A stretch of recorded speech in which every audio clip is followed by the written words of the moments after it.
Hi, everyone. You're watching Area 58 Mysteries with your host, Teresa Parker. That's me. I got a special one for you guys today. I'm just going to dive right in, but I got to give you a little bit of background so you understand where all this came from. Okay. So I follow a page on YouTube titled Below the Plains. A guy named Tom digs old, bottles like, anywhere from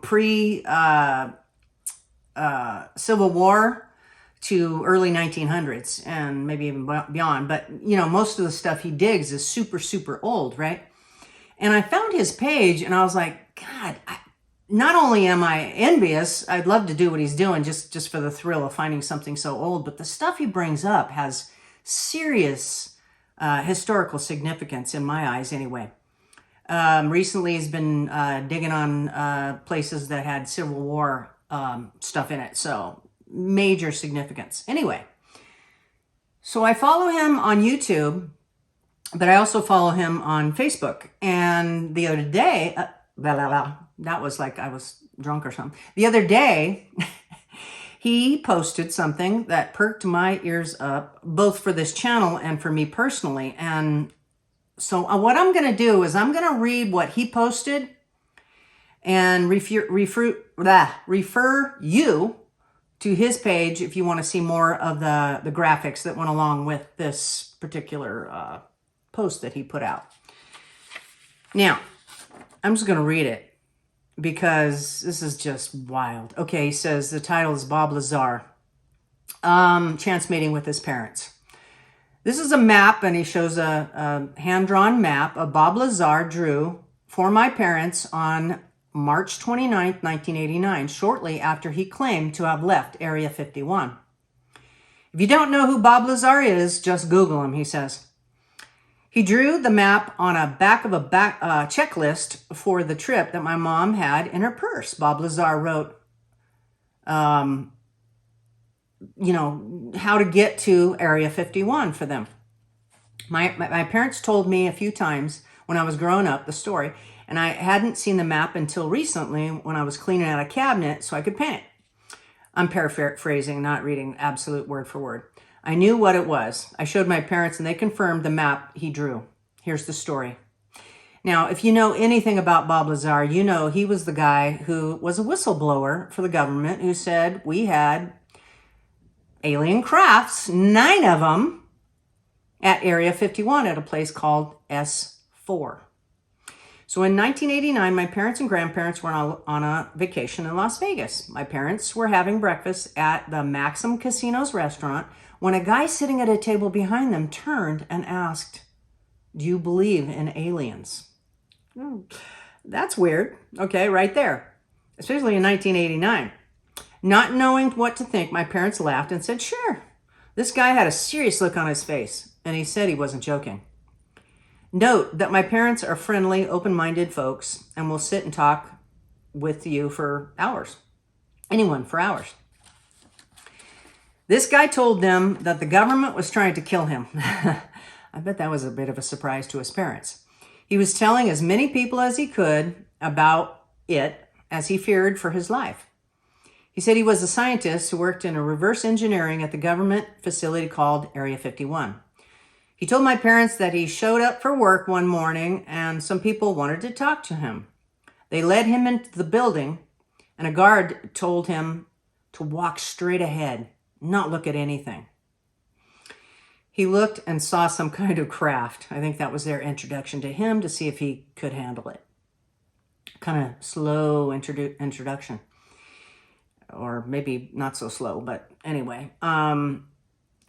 He felt the surface, and it was a material he'd never felt before. He knew something was off when he looked into the craft and saw that the seats were too small for an American pilot, to say the least. At the end of the craft, there was a bottle of fuel that he was accused of stealing, Bob. His family and friends' houses had been broken into after that. Gee, I wonder what they were looking for. During the conversation, he mentioned that every Wednesday night, a mountain at the facility would open up and crafts would fly out testing. Before he left, he drew my parents a map of how to find the spot where you could watch the crafts fly. I don't think he expected them to go. He was just hedging his bets here, I think. This is just my opinion. He drew it on the back of my mom's checklist for the trip. They decided to try following the map and got, can you believe that? And got close, but it was pitch black outside. They got spooked and turned around. Okay, so he says, this is the part of the story that I find most interesting. This is from Tom. This is continuing on his Facebook post.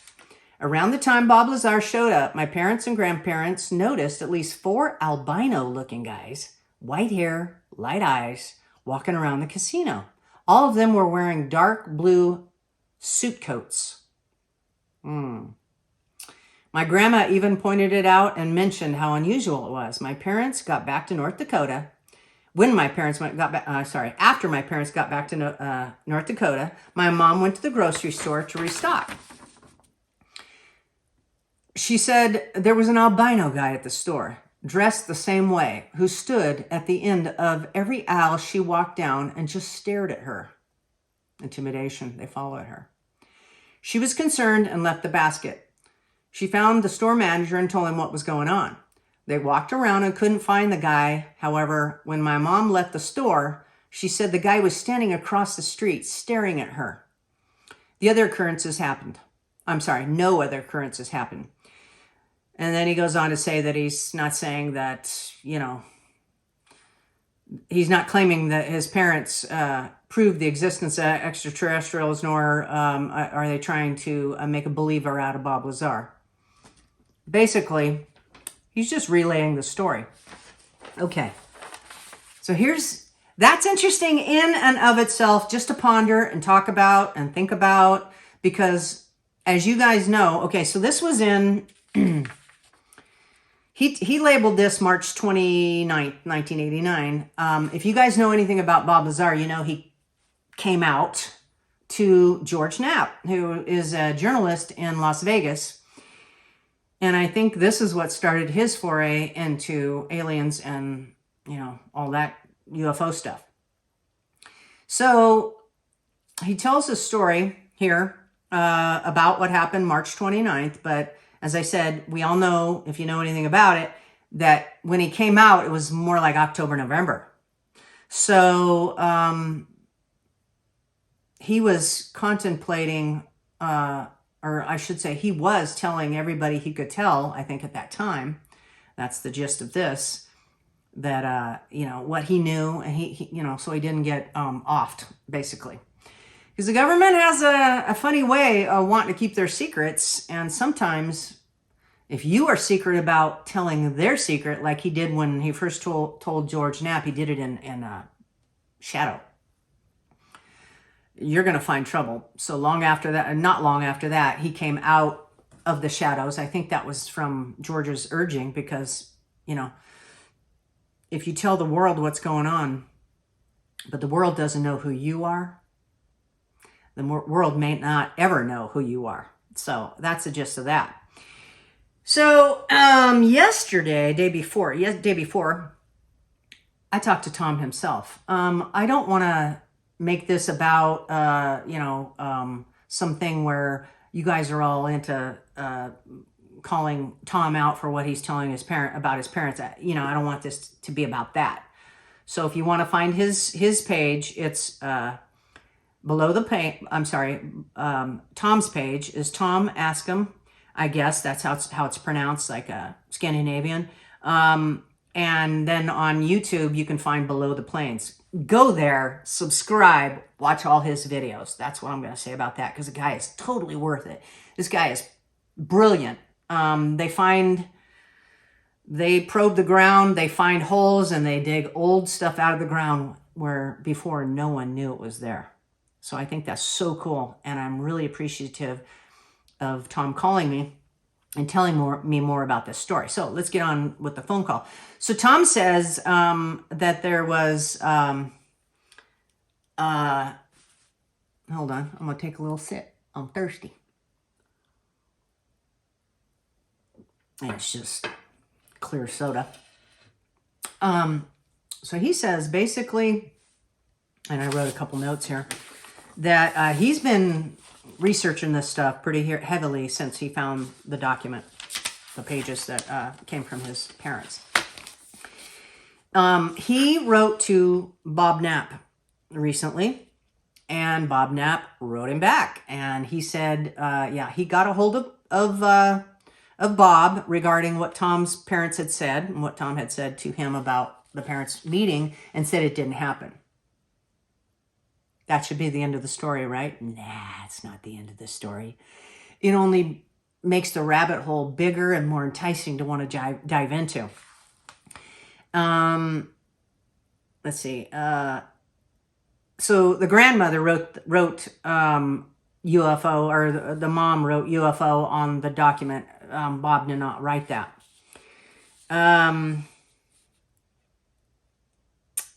Let's see. Oh, okay.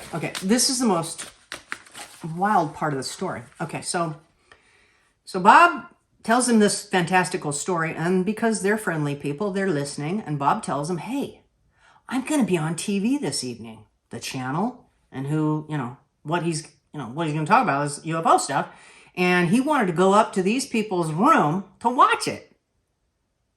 I'm not really sure. I don't even know what to make of that, other than he's scared for his life. He tells strangers what's going on. He wants the strangers to witness what's going on. That's my guess.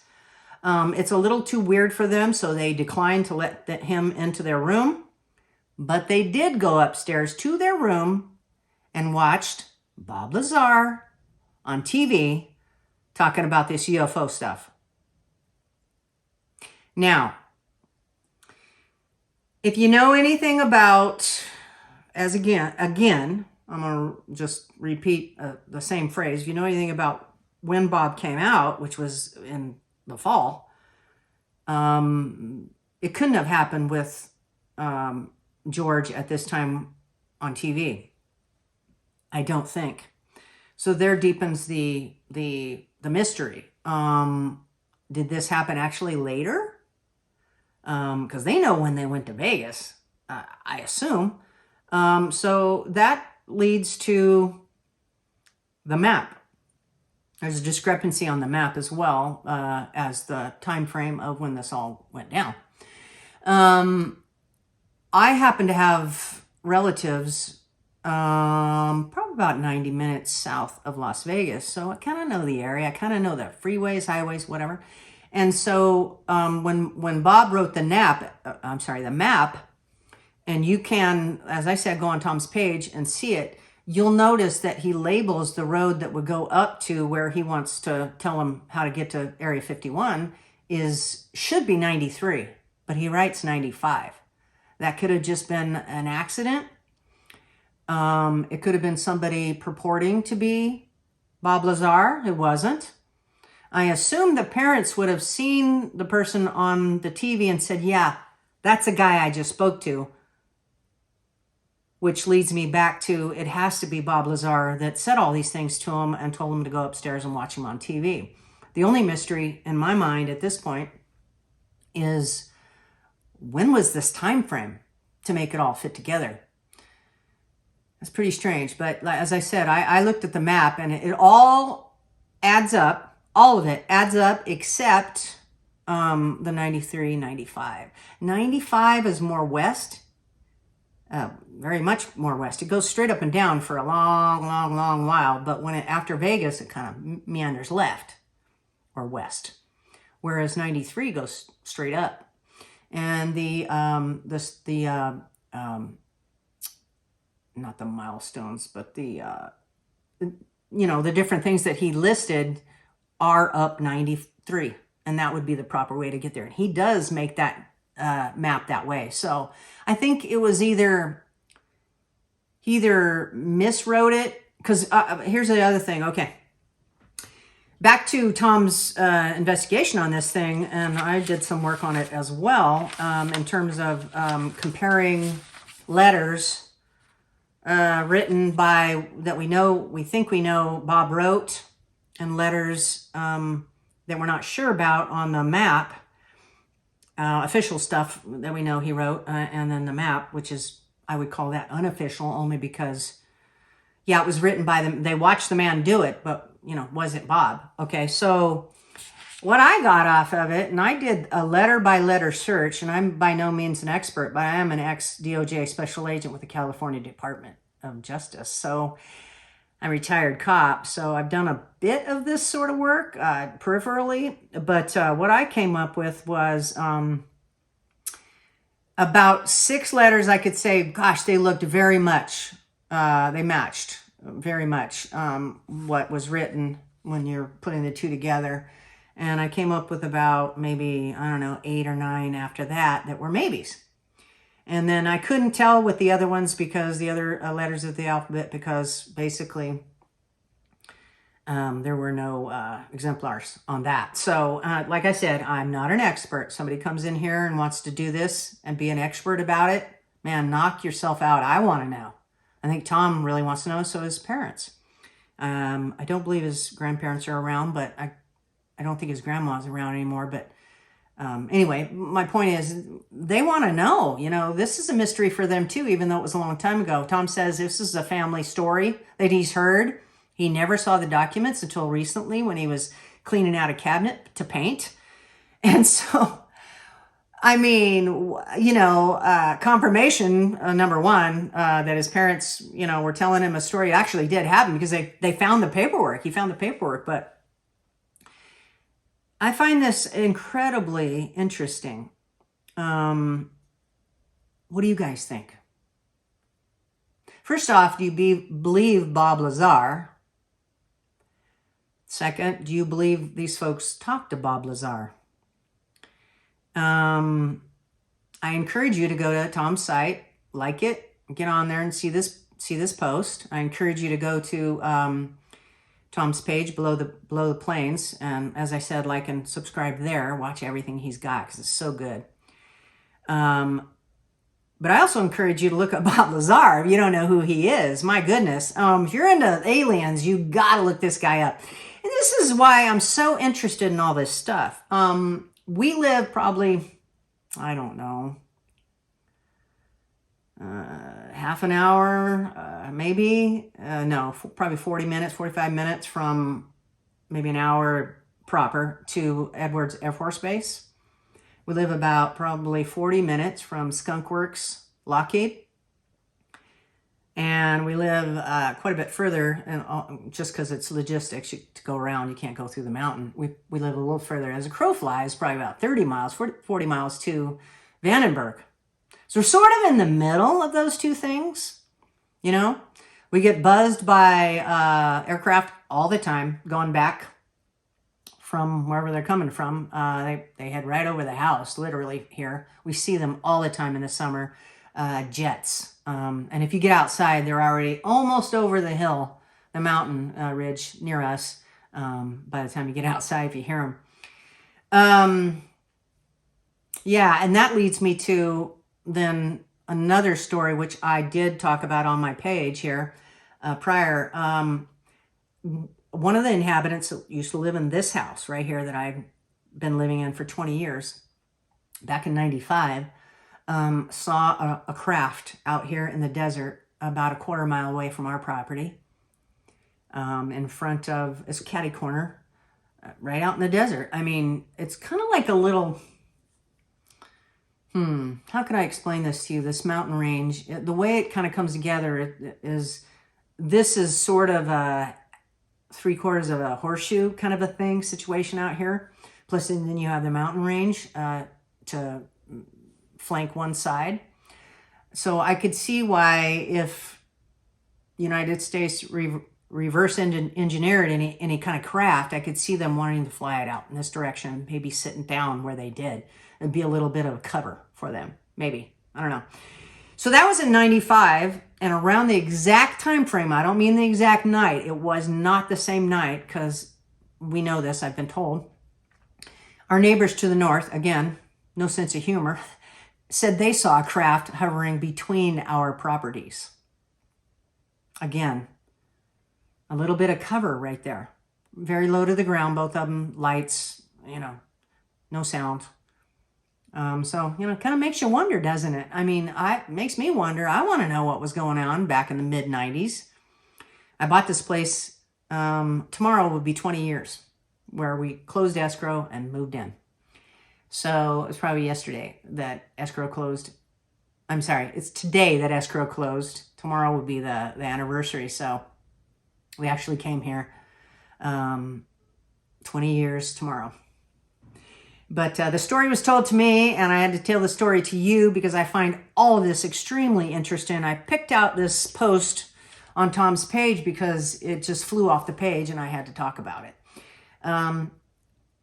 This is the beginning. This is like being on the edge of the rabbit hole and not quite diving all the way in. Unfortunately, the rabbit hole is bottomless because our government does not come with this stuff.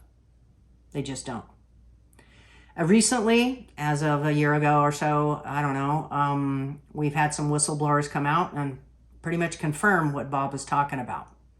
These are conscientious, educated, clear-minded individuals, both military and otherwise, have come out and said, with great credibility, they've come out and confirmed what Bob said back in '89. So I leave you with this, you guys. What is really going on? Look up Bob Lazar. Find my channel. Like it, please. And subscribe, please. And thank you. I appreciate all you guys for coming on my channel, watching this stuff. And if you're like-minded, send me your stories to area58mysteries@gmail.com. I'd love to tell your story, and I'd love to get on the phone with you after you send me it and, you know, clarify what you're talking about. And you can stay anonymous. No problem with that. I'd love to hear more. Thank you guys for listening to this. Wow, such a strange turn of events. And we got a mystery on our hands. Thank you for watching. I'm your host, Teresa Parker, and come back again to Area 58 Mysteries.